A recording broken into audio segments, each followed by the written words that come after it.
শীতকালে গরম ভাতের সাথে এই রেসিপিটা থাকলে আর কোনো কিছুরই প্রয়োজন হবে না। এক থালা ভাত এক নিমিষেই শেষ হয়ে যাবে। আসসালামু আলাইকুম everyone, welcome back to my channel. আজ আমি আপনাদের সাথে শেয়ার করব শীতের সবজি দিয়ে রুই মাছের ঝোল। তো চলুন আর দেরি না করে শুরু করা যাক। তো আমি এখানে কয়েক টুকরা মাছ নিয়েছি আর মাছগুলোকে আমি আগে থেকে লবণ, হলুদ আর মরিচের গুঁড়া দিয়ে মাখিয়ে নিয়েছি। আর এর মধ্যে আমি এখন সামান্য পরিমাণে একটু সরিষার তেল মেখে নিচ্ছি আর সেটা দিয়েও মাছগুলোকে উল্টে পাল্টে খুব ভালোভাবে মেখে নিয়ে এখন চলে যাব মাছগুলোকে ভাজতে। তো একটি প্যানে আমি সয়াবিন তেল দিয়ে দিচ্ছি আর আমি রান্নাটা রেগুলার তেল দিয়েই করছি। আপনারা চাইলে কিন্তু এটা সরিষার তেল দিয়েও রান্না করতে পারেন। তো এখন মাছগুলোকে আমি ভেজে নিব, সেই জন্য তেলটাকে কিন্তু খুব ভালোভাবে গরম করে নিতে হবে, তা না হলে কিন্তু মাছগুলো কড়াইয়ের সাথে লেগে যাবে আর ভেঙে যাবে। সেজন্য তেলটাকে আমি খুব ভালোভাবে গরম করে নিয়েছি আর এখন মাছগুলোকে উল্টে পাল্টে ভেজে নিচ্ছি।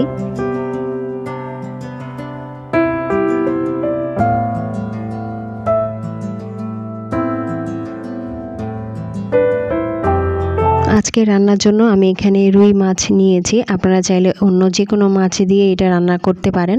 আর তার জন্য শীতের যে সবজিগুলো আছে, ফুলকপি, সিম এবং আলু আর টমেটো, এটা দিয়ে এই রান্নাটা করছি। কি যে অসাধারণ হয়েছিল সেটা যখন আপনারা বাসায় তৈরি করবেন তখনই বুঝতে পারবেন। যারা এখনও তৈরি করে খাননি তারা চাইলে আজকের এই রেসিপিটা দেখার পর বাসায় তৈরি করে খেতে পারেন।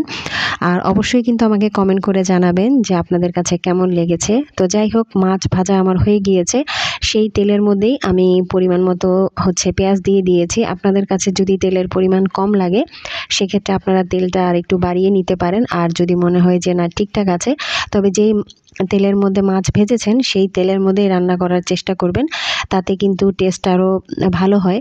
তো পেঁয়াজগুলো ভাজা হয়ে যাওয়ার পর আমি এখানে পরিমাণ মতো একটু পানি দিয়ে দিলাম যেন পেঁয়াজটা পুড়ে না যায়। আর পেঁয়াজটা গোল্ডেন ব্রাউন কালার হয়ে আসলেই পানি দিতে হবে। এখন এর মধ্যে দিয়ে দিচ্ছি থেতো করে রাখা রসুন বাটা।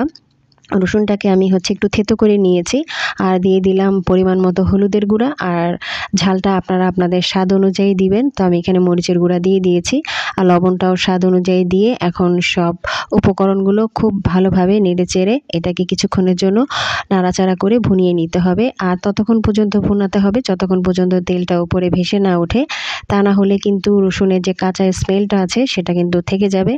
পেঁয়াজটাও দেখা যাবে যে খুব ভালোভাবে সেদ্ধ হয়নি। আর এটাকে খুব ভালোভাবে সেদ্ধ করার জন্য আমি এখন একটু ঢাকনা দিয়ে এটাকে ঢেকে দিচ্ছি।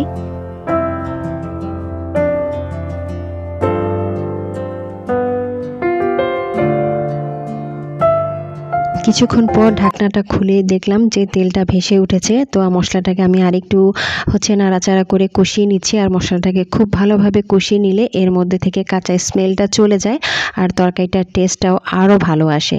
তো যাই হোক, এখন আমি কেটে রাখা সবজিগুলো এর মধ্যে দিয়ে দিচ্ছি। আর এখানে রয়েছে ফুলকপি, আলু এবং সিম। আপনারা চাইলে অন্যান্য যে সবজিগুলো রয়েছে শীতকালীন সেগুলোও ব্যবহার করতে পারেন, তবে আমার কাছে এই তিনটা সবজি দিয়ে মাছ খেতে বেশি ভালো লাগে। আমি আমার পছন্দ অনুযায়ী ব্যবহার করেছি, আপনারা আপনাদের পছন্দ অনুযায়ী ব্যবহার করবেন এবং সেই অনুপাতে কেটেও নেবেন। আমি এভাবে কেটে নিয়েছি, আলুগুলোকে একটু মোটা মোটা করে কেটে নিয়েছি, তা না হলে দেখা যাবে যে রান্না করতে করতে আলুগুলো ভেঙে গিয়েছে। যেহেতু একটু একটু করে নতুন আলু উঠেছে তাই আমি নতুন আলুই ব্যবহার করার চেষ্টা করেছি। আপনারা যদি নতুন আলু না পান সেক্ষেত্রে পুরাতন আলু দিয়ে করলেও কিন্তু রান্নার টেস্টটা অসাধারণ হয়ে থাকে।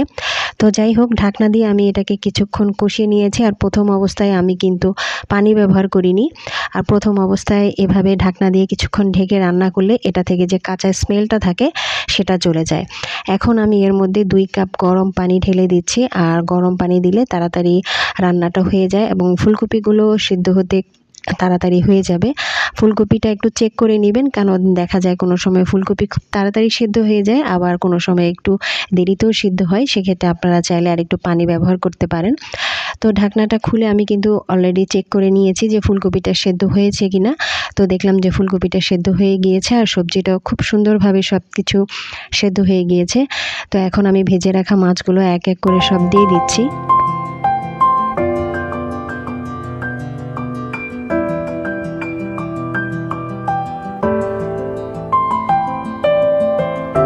ভেজে রাখা মাছগুলো দিয়ে দেওয়ার পর এখন এর মধ্যে দিয়ে দিব একটা বড় সাইজের টমেটো। আর টমেটোটা দিয়ে দেওয়ার পর এর উপর দিয়ে দিব বেশি করে ধনিয়া পাতা। যারা ধনিয়া পাতা খেতে পছন্দ করেন না তারা কিন্তু চাইলে এর মধ্যে জিরার গুঁড়ো ব্যবহার করতে পারেন। দুপুরে গরম গরম ভাতের সাথে যখন আপনি এই রেসিপিটা ট্রাই করবেন, বিশ্বাস করেন আপনাকে আর অন্য কোনো কিছুর প্রয়োজনই হবে না। এক থালা ভাত এক নিমিষের মধ্যেই শেষ হয়ে যাবে। তো ফাইনালি এটাকে আরেক কিছুক্ষণ দমে রেখে দিয়েছিলাম। দমে রেখে দিলে টমেটোটা একদম সুন্দরভাবে মেল্ট হয়ে যায়। তো দেখুন এই হচ্ছে ফাইনাল লুক। আর দেখুন কত সুন্দর একটা কালার এসেছে, খেতে কিন্তু দুর্দান্ত হয়েছিল। তো আশা করছি আজকের এই রেসিপিটা সবাইকে ভালো লেগেছে। ভালো লাগলে লাইক, কমেন্ট অ্যান্ড শেয়ার করতে ভুলবেন না। তো আজ এ পর্যন্তই, সবাই ভালো থাকবেন। আল্লাহ হাফেজ।